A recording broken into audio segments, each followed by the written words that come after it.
Sam Nordquist was just 24 years old, a kind, soft-spoken man who had finally begun to find peace after years of personal struggle. As a transgender man, Sam had endured discrimination, family tension, and societal rejection. But he had also found a close-knit group of friends who celebrated him for who he was.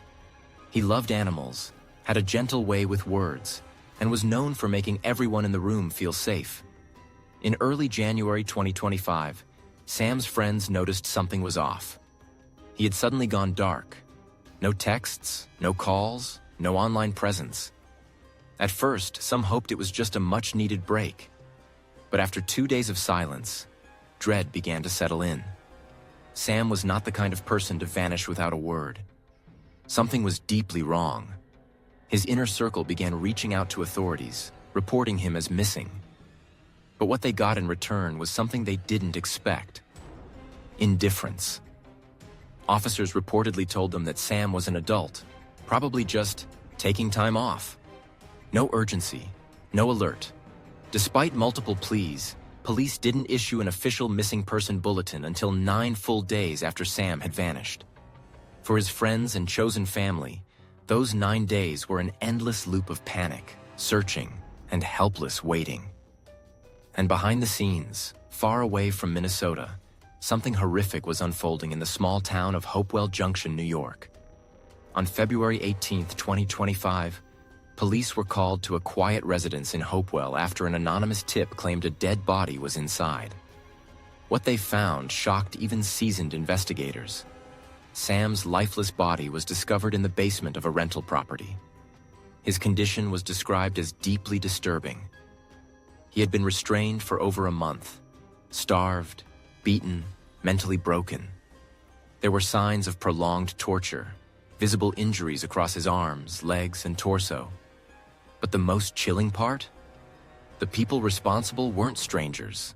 They were people Sam had once known, people he had once trusted. Among the suspects was 25-year-old Ashton Sills, Sam's former romantic partner. According to court documents, Ashton had lured Sam under the pretense of reconciliation. She promised him safety, love, and understanding. But instead, she led him into a trap. Prosecutors allege that Ashton, alongside 6 other co-defendants, carried out a meticulously planned and sadistic attack on Sam that spanned over a month. The motive? Still under investigation. But early evidence suggests a mix of manipulation, control, unresolved obsession, and potentially targeted hatred. It was not a spontaneous act. It was premeditated cruelty. The house had been rented weeks prior under a false name. It was isolated enough to avoid detection and noisy enough inside to drown out any cries for help. Neighbors later reported hearing strange, loud sounds, but chalked it up to youth partying. Investigators found cameras inside the property. Some footage, according to sources close to the case, showed scenes too horrific to describe. Sam pleading, shaking, trying to reason with his captors. At least one suspect filmed portions of the abuse on their phone. This wasn't just a murder. It was ritualistic. It was prolonged. It was monstrous.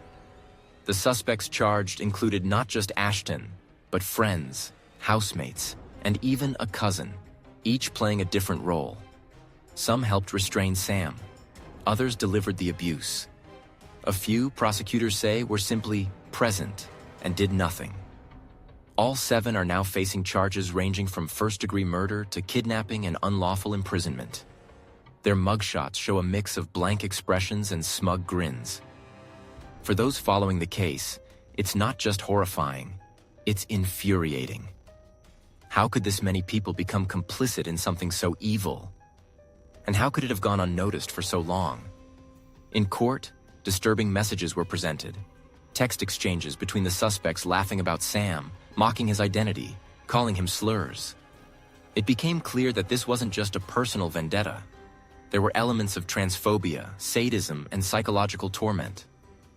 LGBTQ+ advocacy groups across the country responded swiftly, condemning the systemic failures that allowed Sam's disappearance to be ignored and calling on law enforcement to label the case as a hate crime. The local police departments involved have since faced widespread criticism for their delayed response and lack of urgency. Sam's death sent shockwaves through both the LGBTQ+ community and the general public. Protests were held in Minneapolis and New York. Vigils lit up across several states. Hashtags like "Sar Justice for Sam" and "Lassa Say," his name began trending, demanding accountability. For many, Sam's story was painfully familiar, a reminder of how marginalized people, especially trans individuals, are often unheard until it's too late.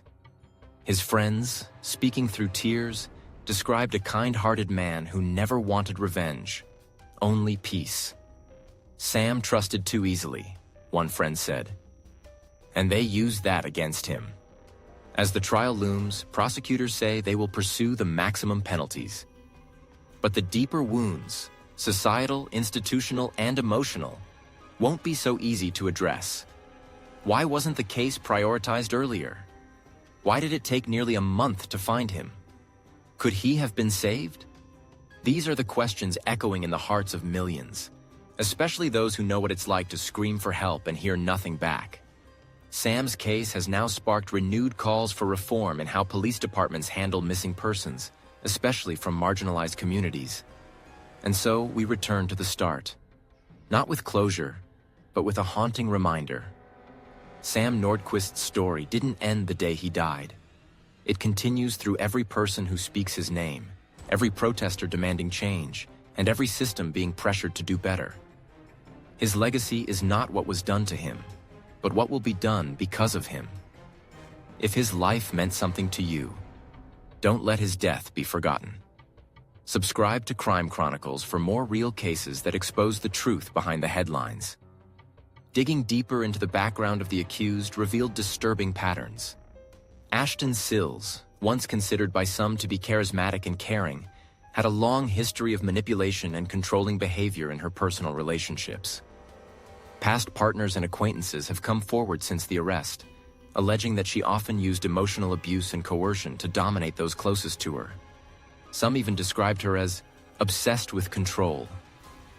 But until Sam's death, no one realized how far she was willing to go, or how many others she could convince to follow her lead into darkness. What's even more disturbing is how this group operated almost like a cult. Within their inner circle, there were coded messages, shared mantras, and strange ritualistic behavior. Investigators say some of the accused saw Ashton as a leader, someone they were oddly loyal to despite her cruelty. This raises questions about how groupthink, peer pressure, and unchecked mental instability created the perfect storm for such a horrific act. It's a modern case study in how dangerous loyalty can become when it's rooted in fear, manipulation, and hatred. The psychological profiles of the suspects are still under evaluation, but early reports paint a chilling picture. One member reportedly had a history of violent fantasies. Another was a diagnosed sociopath with no prior criminal record. Yet none of them had serious police records before this.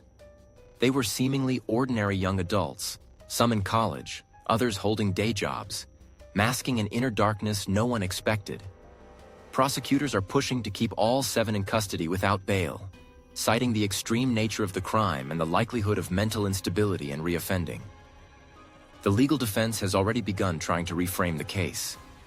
Attorneys are claiming that some of the suspects were coerced, manipulated, or unaware of the full extent of what was happening. Ashton's lawyer has floated the idea that she suffers from untreated mental illness, setting the stage for a potential insanity plea.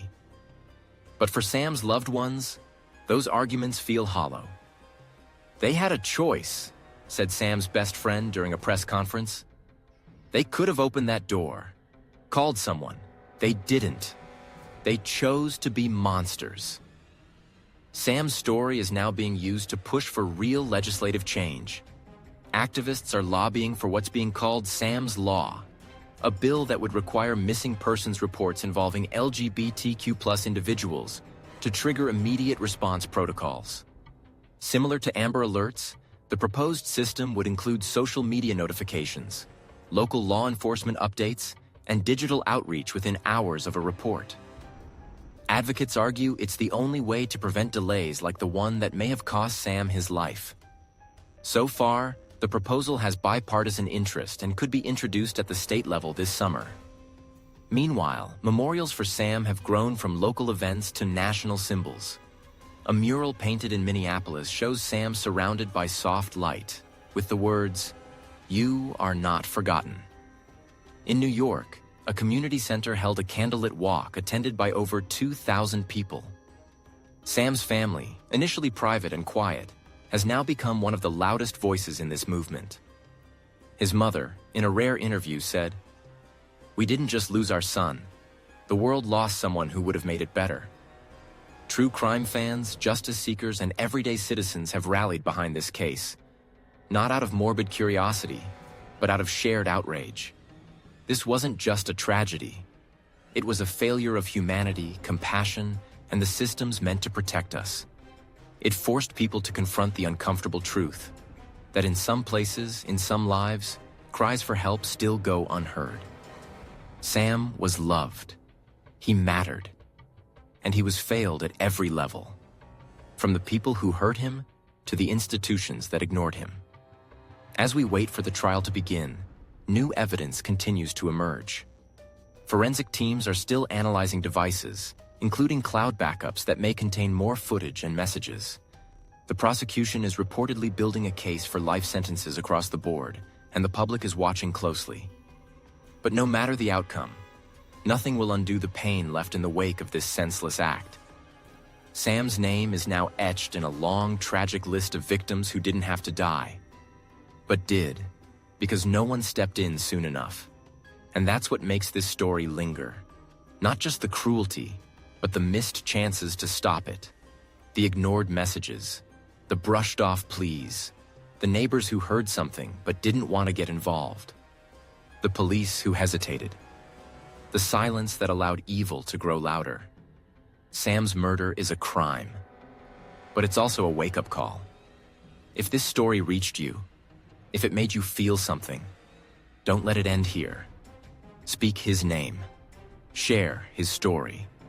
Demand accountability. Because if enough of us care, maybe next time, someone like Sam will be saved before it's too late. Subscribe to Crime Chronicles and turn on notifications to follow this case and others like it. Because real stories deserve to be told, and real victims deserve to be remembered.